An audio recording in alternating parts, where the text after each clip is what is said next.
Entre a terra e o céu, capítulo 4, Senda de provas. Zulmira ausentara-se do corpo, mas não desfrutava a paz que se lhe estampara na máscara física. Enlaçada por Odila, a cujo olhar dominador se inclinava submissa, não nos identificou a presença. Com evidentes sinais de terror, ouvia as objurgatórias da rival que a acusava, exclamando: "Que fizeste de meu filhinho? Assassina, assassina! Pagarás muito caro a intromissão no lar que é somente meu. Destroçarei tua vida. Não me furtarás o afeto de Amaro. Armarei o coração de Evelina contra ti." "Não, não", respondia a vítima. "Não matei, não fui eu quem matou." "Hipócrita, acompanhei os teus pensamentos, teus desejos, teus votos." Zulmira desembaraçou-se de inopino dos braços que a envolviam e correu para fora, seguida pela outra. Esclareceu-nos bondoso, Clarencio observou: "Quando a pobrezinha consegue sossegar o corpo, cai no pesadelo agitado. Acompanhemo-las. Dirigem-se à praia onde ocorreu a morte do pequenino. Premida pelo assédio de nossa irmã desequilibrada, Zulmira ainda não se libertou das aflitivas reminiscências de que se vê possuída. Pusemo-nos na direção do mar, antecipando-as no trajeto. E enquanto nos afastávamos, a conversação fazia-se ativa. "Não posso compreender por que infeliz se declarou inocente", comentou Hilário pensativo. "Por que tamanha provação, se não é ela a autora do crime?" inquiri por minha vez. O ministro, porém, informou preciso. "Segundo as anotações que já recolhemos da irmã Eulália, Zulmira não é propriamente a autora, mas, com loucas ciumadas do marido, desejou ardentemente a morte da criança, chegando mesmo a favorecê-la. Para não repetirmos esclarecimentos aos quais já nos reportamos, faremos ligeiro retrospecto, tão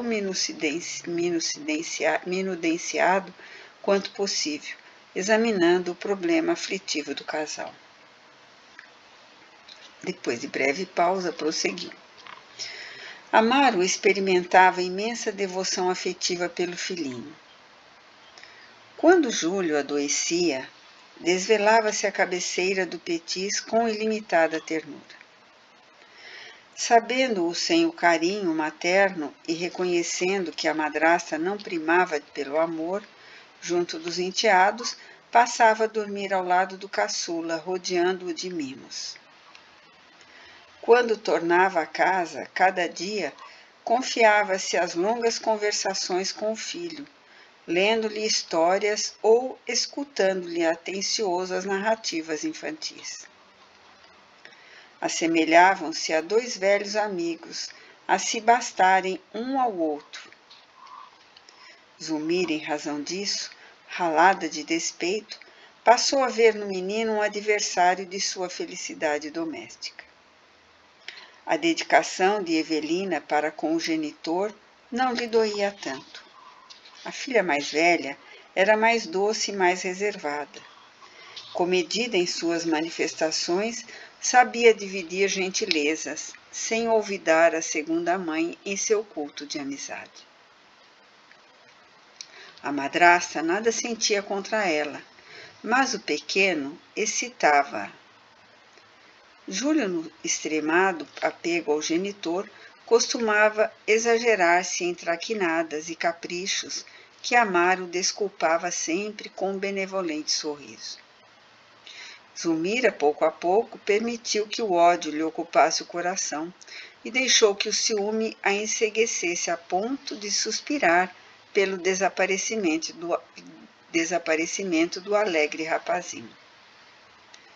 Despreocupava-se intencionalmente pela assistência que lhe devia e abandonava-o às extravagâncias, características de sua idade, alimentando o secreto anseio de presenciar-lhe o fim.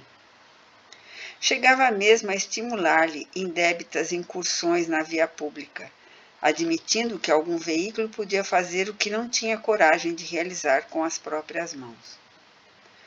Foi nessa disposição de espírito que acompanhou a família ao banho matinal, em clara manhã domingueira. Entregues ao contentamento da excursão, Amaro e a filhinha distanciaram-se de algum modo, numa lancha pequena, enquanto Zulmira assumiu a guarda do garoto. Foi então que o cérebro da moça deixou nascer escuras divagações. Não seria aquele o momento azado para consumar o velho propósito? E se relegasse o menino a si mesmo? De certo, Júlio, em sua curiosidade infantil, não resistiria à atração para o seio das águas. Ninguém poderia culpá-la. Passou do projeto à ação e de pronto se afastou.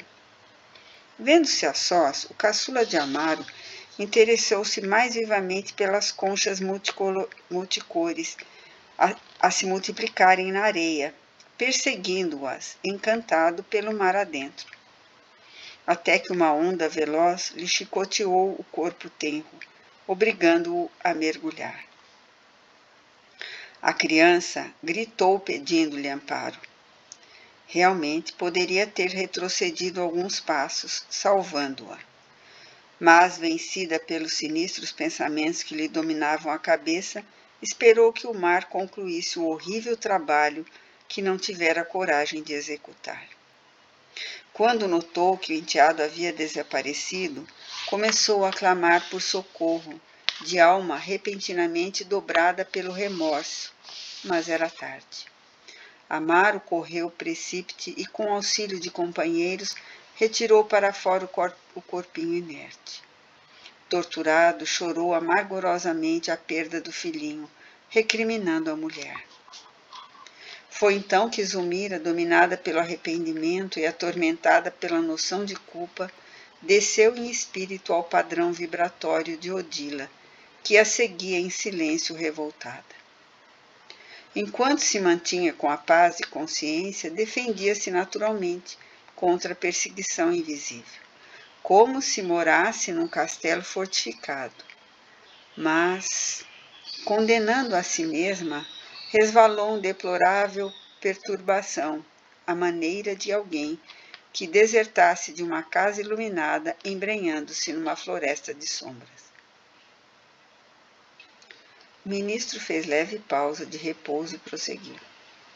A pobre senhora, desde esse dia, perdeu a ventura doméstica e a tranquilidade própria. Ela e o marido respiram agora sob o mesmo teto, qual se fossem estranhos entre si. Mas, à frente da lei, Zulmira é culpada? Perguntei com interesse. O sábio mentor sorriu significativamente e considerou. Não, no sentido real da lei, Zulmira não é culpada. Entretanto, deitando-nos um olhar mais expressivo que de costume, continuou. Todavia, quem de nós não é responsável pelas ideias que arroja de si mesmo? Nossas intenções são atenuantes ou agravantes das faltas que cometemos. Nossos desejos são forças mentais coagulantes, materializando-nos as ações que, no fundo, constituem o verdadeiro campo em que nossa vida se movimenta. Os frutos falam pelas árvores que os produzem. Nossas obras, na esfera viva de nossa consciência, são a expressão gritante de nós mesmos. A forma de nosso pensamento dá feição ao nosso destino. Hilário e eu ouvimos enlevados sem pestanejar.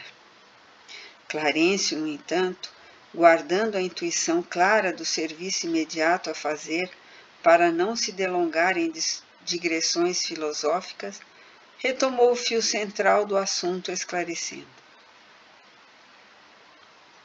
Júlio trazia consigo a morte prematura no quadro de provações.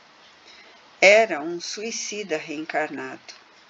A segunda esposa de Amaro, porém, sofre o resultado das infelizes deliberações que albergou no espírito. Padece o retorno das vibrações envenenadas que arremessou na direção do menino.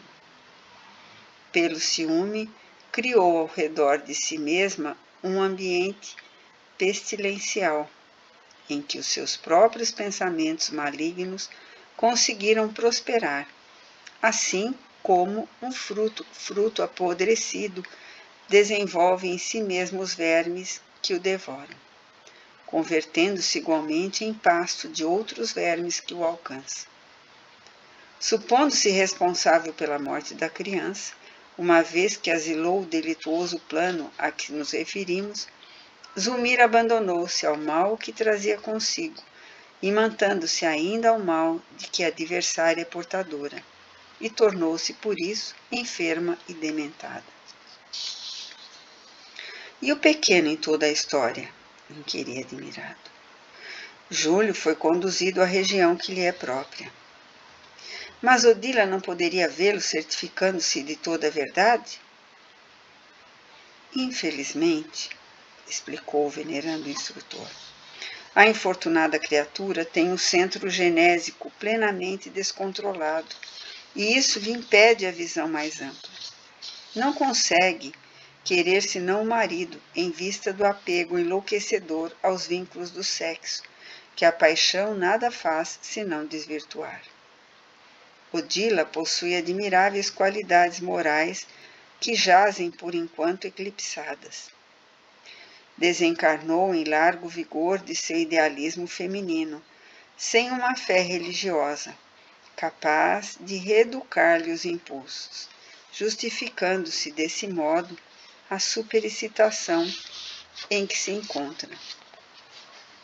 Semelhante estado, contudo, é transitório e esperamos se submeta de boa vontade ao tratamento de reajuste que lhe será dispensado em breve. Melhorada a situação dela, creio que o problema terá imediata e construtiva solução. Ia perguntar algo de novo, mas atingíramos a praia e Clarencio determinou que nos puséssemos a observar.